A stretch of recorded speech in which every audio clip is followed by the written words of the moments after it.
BJP ನಾಯಕರಿಂದ ನಾನೂ ಕರಸೇವಕ ನನ್ನನ್ನು ಬಂಧಿಸಿ ಅಭಿಯಾನ ಇವತ್ತು ಮುಂದುವರೆದಿದೆ. ಮಾಜಿ ಸಚಿವ ಎಸ್ ಸುರೇಶ್ ಕುಮಾರ್ ಪ್ರತಿಭಟನೆಯನ್ನ ನಡೆಸಿದ್ದಾರೆ. ಮಲ್ಲೇಶ್ವರಂ ಪೊಲೀಸ್ ಠಾಣೆಯ ಮುಂಭಾಗ ಪ್ರತಿಭಟಿಸಿದ್ದಾರೆ. ನಾನೂ ಕರಸೇವಕ ನನ್ನನ್ನ ಕೂಡ ಬಂಧಿಸಿ ಅಂತ ರಾಜ್ಯ ಸರ್ಕಾರದ ವಿರುದ್ಧ ಆಕ್ರೋಶವನ್ನ ವ್ಯಕ್ತಪಡಿಸಿದ್ದಾರೆ. ಹೀಗೆ ಪ್ರತಿಭಟನೆಗೆ ಮುಂದಾದಂತಹ ಮಾಜಿ ಸಚಿವ ಎಸ್ ಸುರೇಶ್ ಕುಮಾರ್ ಅವರನ್ನ ಪೊಲೀಸರು ವಶಕ್ಕೆ ಪಡೆದಿದ್ದಾರೆ. ರಾಜ್ಯಾದ್ಯಂತ ಈ ಅಭಿಯಾನವನ್ನ ನಡೆಸುವುದಕ್ಕೆ ಬಿಜೆಪಿ ರಾಜ್ಯ ಸಾರಥಿ ಬಿವೈ ವಿಜಯೇಂದ್ರ ಕರೆಯನ್ನ ಕೊಟ್ಟಿದ್ದಾರೆ. ಆ ಹಿನ್ನೆಲೆಯಲ್ಲಿ ನಿನ್ನೆಯಿಂದ ಕೂಡ ವಿವಿಧ ಬಿಜೆಪಿಯ ನಾಯಕರು ನಾನು ಕರಸೇವಕ ನನ್ನನ್ನು ಬಂಧಿಸಿ ಅನ್ನುವಂಥ ಅಭಿಯಾನವನ್ನ ಕೈಗೊಂಡಿದ್ದಾರೆ. ಪೊಲೀಸ್ ಠಾಣೆಯ ಮುಂದೆ ಧರಣಿ ಕೂತಿದ್ದಾರೆ. ಇವತ್ತು ಎಸ್ ಸುರೇಶ್ ಕುಮಾರ್ ಅವರು ಕೂಡ ಇದೇ ರೀತಿ ಧರಣಿಯನ್ನ ಕೂತಂತಹ ಸಂದರ್ಭದಲ್ಲಿ ಪೊಲೀಸರು ಅವರನ್ನ ವಶಕ್ಕೆ ಪಡೆದ್ರು. ಮಲ್ಲೇಶ್ವರಂ ಪೊಲೀಸ್ ಠಾಣೆಯ ಮುಂಭಾಗ ಪ್ರತಿಭಟನೆಗೆ ಕೂತಿದ್ರು ಮಾಜಿ ಸಚಿವ ಎಸ್ ಸುರೇಶ್ ಕುಮಾರ್.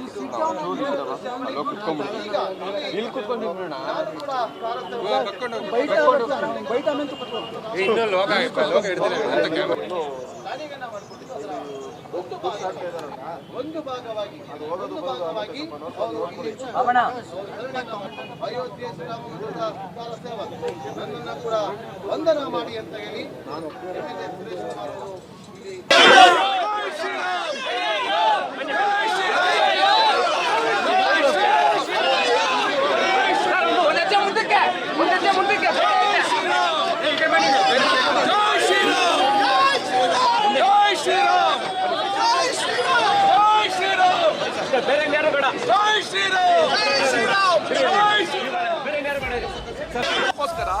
ನಾವು ಕರಸೇವಕರಾಗಿರೋದ್ರಿಂದ ನಮ್ಮನ್ನು ಕೂಡ ಬಂಧಿಸಿ, ಇದು ಈ ರಾಜ್ಯದ ಒಂದು ಪಾಲಿಸಿ ಆಗಿರೋದ್ರಿಂದ ನೀತಿ ಆಗಿರೋದ್ರಿಂದ ನಮ್ಮನ್ನು ಕೂಡ ಬಂಧಿಸಿ ಅಂತ ಆಗ್ರಹಿಸಿ ಪ್ರತಿಭಟನೆ ನಾವು ಮಾಡ್ತಾ ಇದ್ದೀವಿ. ಸುರೇಶ್ ಕುಮಾರ್ ಅವರು ಈಗ 16 ಕೇಸ್ಗಳಿದೆ ಅಂತ ಹೇಳಿ ಸರ್ಕಾರ ಹೇಳುತ್ತೆ, 13 ಕೇಸ್ಗಳಿದೆ ಅವರ ವಿರುದ್ಧ ಕ್ರಿಮಿನಲ್ ಆಕ್ಟಿವಿಟಿ ಅಂತ ಹೇಳಿ. ಆದ್ರೆ 3 ಬಾರಿ ಮುಚ್ಚಳಿಕೆಯನ್ನ ಬರ್ಸ್ಕೊಂಡು ಕಳಿಸ್ಕೊಡ್ತಾರೆ ಬೇರೆ ಬೇರೆ ಠಾಣೆಗಳಲ್ಲಿ.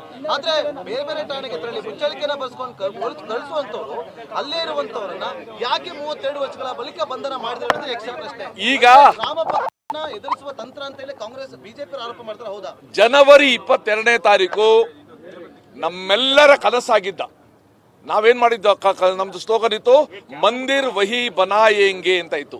ಇವತ್ತು ಮಂದಿರ ವಲ್ಲೆ ಕಟ್ಟಿದೆವು, ಆ ಒಂದು ಕಾಲ ಬಂದಿದೆ. ಜನವರಿ 22ನೇ ತಾರೀಕು ಮಂದಿರದ ಶ್ರೀರಾಮಲಲ್ಲಾದ ಪ್ರತಿಷ್ಠಾಪನೆ ಆಗ್ತಾ ಇದೆ. ಸೊ ಈ ಹಿನ್ನೆಲೆಯಲ್ಲಿ ಸಹಜವಾಗಿ ಇಲ್ಲಿನ ಕಾಂಗ್ರೆಸ್ ಅನಿಸ್ತದೆ ತಡ್ಕೊಳಕ್ ಆಗ್ತಾ ಇಲ್ಲ.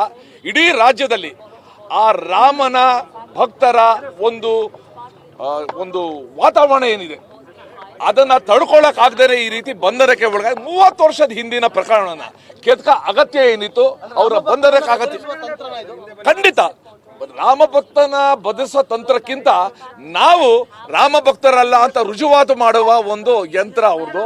ಯಾಕಂದ್ರೆ ಮುಂಚೆಯಿಂದನೂ ಕೂಡ ತುಷ್ಟೀಕರಣ ಇವರ ರಾಜಕಾರಣದ ಒಂದು ಭಾಗ ಆಗಿದೆ. ಆ ತುಷ್ಟೀಕರಣದ ಇನ್ನೊಂದು ಹೆಜ್ಜೆ ರಾಮ ಭಕ್ತರನ್ನ ಅರೆಸ್ಟ್ ಮಾಡೋದು, ಬಂಧನಕ್ಕೆ ಒಳಗೆ ಮಾಡೋದು. ಅವರು ಆಂಜನೇಯ ಇನ್ನೊಂದು ಹೇಳಿದ್ದಾರೆ, ಅಯೋಧ್ಯದಲ್ಲಿರೋದು ಬಿಜೆಪಿಯ ರಾಮ ಮಂದಿರ ಅಂತ. ಹಾಗಾದ್ರೆ ಡಿಸೆಂಬರ್ 6ನೇ ತಾರೀಕು ಮುಂಚೆ ಇದ್ದಿದ್ದು ಕಾಂಗ್ರೆಸ್ನ ಒಂದು ಮಸೀದಿ ಆಗಿತ್ತ ಅಂತ ಪ್ರಶ್ನೆ.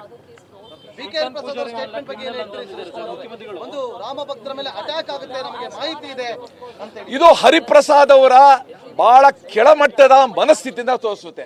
ಅವತ್ತು ನರೇಂದ್ರ ಮೋದಿ ಅವ್ರಿಗೆ ಏನ್ ಬೈದಿದ್ರು ಅನ್ನೋದು ನಮ್ಗೆ ಗೊತ್ತಿದೆ. ನರೇಂದ್ರ ಮೋದಿ ಅವ್ರನ್ನ ಕೊಲೆಗಡುಕ ಅಂತ ಕರೆದಿದ್ರು ಇದೇ ಹರಿಪ್ರಸಾದ್ ಅವರು. ಇವತ್ತು ಗೋದ ರೀತಿ ಆಗುತ್ತೆ ಅಂತ ಒಂದು ಹೇಳ್ತಾ ಇದ್ದಾರೆ. ಇದು ಬಹಳ ಕೆಟ್ಟ ರೀತಿಯ ಮನಸ್ಥಿತಿ. ಜೀವನದಲ್ಲಿ ಒಂದು ಸಕಾರಾತ್ಮಕ ಮನಸ್ಥಿತಿನೇ ಯಾವತ್ತೂ ಇವರು ತೋರಿಸಿಲ್ಲ. ಶ್ರೀಕಾಂತ್ ಪೂಜಾರಿಯನ್ನ ಕ್ರಿಮಿನಲ್ ಅಂತ ಮುಖ್ಯಮಂತ್ರಿಗಳು ಹೇಳಿದ್ದಾರೆ ಸರ್. ನಿಮ್ಮ ಹೋರಾಟಕ್ಕೆ ನಿಜಕ್ಕೂ ಬೆಲೆ ಕೊಡ್ತಾರಾ ಇಂತ ಹೇಳಿಕೆ ಕೊಟ್ಟದ್ದು ನೋಡಿ. ಇವತ್ತು ಯಾರನ್ನಾದ್ರೂ ಕೂಡ ಕ್ರಿಮಿನಲ್ಲು ಅವನು ಆ ಕೆಲಸ ಮಾಡಿದ ಅಂತ ಹೇಳೋದಕ್ಕೆ ಇವರು ಸಿದ್ಧರಾಗಿದ್ದಾರೆ. ಆದ್ರೆ ಪ್ರಶ್ನೆ ಇರೋದು 30 ವರ್ಷದ ಪ್ರಕರಣಕ್ಕೆ ಇವತ್ತು ಯಾಕೆ ಜೀವ ಕೊಟ್ರು? ಅವನು ಕರಸೇವಕ ಆಗಿದ್ದ, ಅದೇ ಕಾರಣಕ್ಕೆ ಜೀವ ಕೊಟ್ರು ಅಂತ ನಮ್ಮ ಬಲವಾದ ನಂಬಿಕೆ.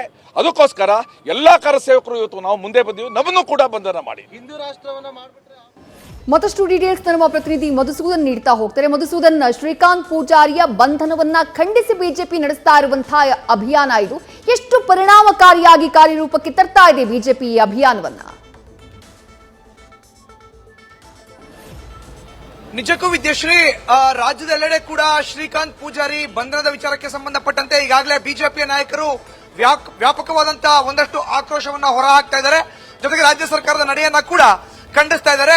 ಇದಕ್ಕೆ ಇವತ್ತು ಬೆಂಗಳೂರಿನ ಮಲ್ಲೇಶ್ವರಂ ಪೊಲೀಸ್ ಠಾಣೆ ಮುಂಭಾಗ ಮಾಜಿ ಸಚಿವರಾದಂತಹ ರಾಮಚಂದ್ರೇಗೌಡರು ಜೊತೆಗೆ ಎಸ್ ಸುರೇಶ್ ಕುಮಾರ್, ನಾನು ಕೂಡ ಕರಸೇವಕ, ನನ್ನ ಕೂಡ ಬಂಧಿಸಿ ಅನ್ನೋ ಒಂದು ಭಿತ್ತಿ ಪತ್ರಗಳನ್ನ ಇಟ್ಕೊಂಡು ಪ್ರತಿಭಟನೆಯನ್ನ ಮಾಡಿದ್ದನ್ನ ನೋಡಿದೀವಿ. ಇನ್ನು ಬೆಂಗಳೂರಿನ ಕಬ್ಬನ್ ಪಾರ್ಕ್ ಪೊಲೀಸ್ ಠಾಣೆ ಮುಂದೆ ವಿಧಾನಸಭೆಯ ವಿಪಕ್ಷ ನಾಯಕ ಆರ್ ಅಶೋಕ್ ಅವರು ಇನ್ನೇನು ಕೆಲವೇ ನಿಮಿಷಗಳಲ್ಲಿ ಆಗಮಿಸ್ತಾರೆ. ಅವರು ಕೂಡ ಇವತ್ತು ಭಿತ್ತಿ ಪತ್ರಗಳನ್ನ ಇಟ್ಕೊಂಡು ನೇರವಾಗಿ ಪ್ರತಿಭಟನೆಯನ್ನ ಮಾಡ್ತಾರೆ ಅಂತ ಹೇಳಲಾಗ್ತಾ ಇದೆ. ಅದಕ್ಕೆಲ್ಲರೂ ಕೂಡ ಕಾಯ್ತಾ ಇದ್ದಾರೆ. ಈಗಾಗಲೇ ಕಬ್ಬನ್ ಪಾರ್ಕ್ ಪೊಲೀಸ್ ಠಾಣೆ ಮುಂಭಾಗ ಬಿಗಿಯಾದಂತಹ ಬಂದೋಬಸ್ತನ್ನ ಕೂಡ ನಿಯೋಜನೆ ಮಾಡಲಾಗಿದೆ. ಒಟ್ಟಾರೆ ಶ್ರೀಕಾಂತ್ ಪೂಜಾರಿ ಅವರ ಬಿಡುಗಡೆ ಆಗೋ ತನಕ ಕೂಡ ಬಿಜೆಪಿಯ ನಾಯಕರು ಪ್ರತಿದಿನ ಒಂದಲ್ಲ ಒಂದು ಪೊಲೀಸ್ ಠಾಣೆಯ ಮುಂದೆ ನಾನು ಕೂಡ ಕರಸೇವಕ, ನನ್ನನ್ನ ಬಂಧಿಸಿ ಅನ್ನೋ ಭಿತ್ತಿ ಪತ್ರಗಳನ್ನ ಇಟ್ಕೊಂಡು ಈ ಅಭಿಯಾನವನ್ನ ಇದೇ ರೀತಿ ಮುಂದುವರಿಸ್ತಾರೆ ಅಂತ ಹೇಳಲಾಗ್ತದೆ. ವಿದ್ಯಾಶ್ರೀ, ಥ್ಯಾಂಕ್ ಯು ಮಧುಸೂದನ್ ತಮ್ಮೆಲ್ಲ ಡೀಟೇಲ್ಸ್ಗೆ. ನ್ಯೂಸ್ ಫಸ್ಟ್ ನಿರ್ಭೀತಿಯಿಂದ ನಿಮ್ಮ ಪರವಾಗಿ.